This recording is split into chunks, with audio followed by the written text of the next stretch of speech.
There's a skill that almost no one talks about. A skill that completely changes the way you connect with others. It's a skill that makes any other social skill unnecessary. It's not about being a better listener, saying the right thing, or any of those other social tips. Before I tell you the skill, I want you to imagine this. You're at a party. Earlier in the day you saw a video. The most underrated social skill. How to listen like a therapist. So you try it. You're listening, nodding, following all the advice you've heard about how to be a good listener. You do everything right. And it feels good. People respond to it. They open up. They like you. But for what?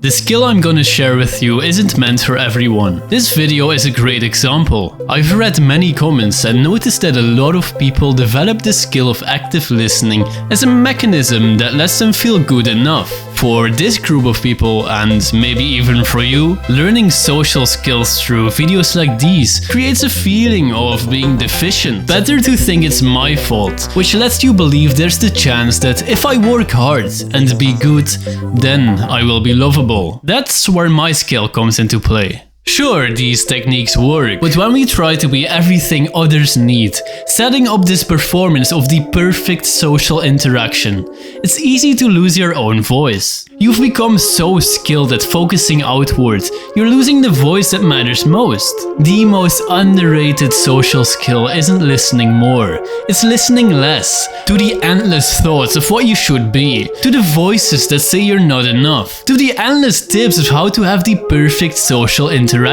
These things make you forget that it's about being here, fully yourself, without the need to impress or perform.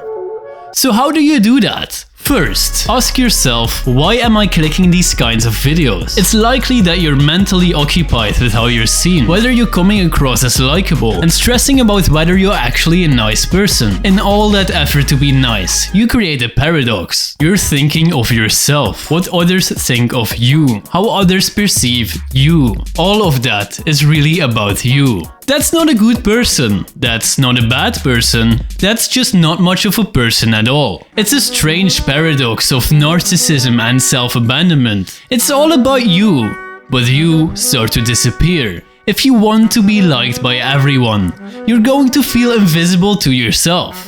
So gain the courage to be disliked. Second, give yourself permission to take up space. Share your thoughts without waiting to be asked directly. And if someone never asks about you, maybe they're not worth your energy. It's very easy to diminish your own need to be heard and to forget to talk about yourself.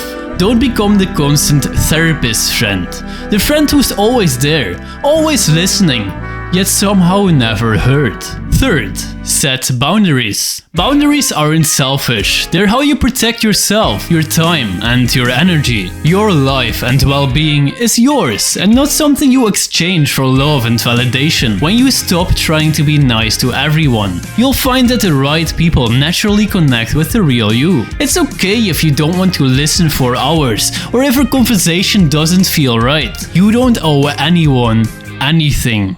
Fourth, drop the need to fill every silence. Just be there. Let it be awkward. Make mistakes. It's so easy to blame yourself, even though these are just human experiences. Trust me, you're gonna have more awkward silences and other awkward moments in your life. Just see it for what it is. Drop the pressure to be perfect and let it be. Fifth, pay attention to your inauthentic behavior. Don't judge yourself for it, but simply notice it. In my experience, being authentic is the easiest when you don't have an image of who your authentic self even is. Being authentic is more about not forcing yourself to be anything rather than living up to this image you constructed of who you are. So, if you're ready to learn the skill of not listening to everything you should or shouldn't be, start by letting go. Stop trying to fix how others see you. You are enough. And if this resonated with you, consider clicking this button.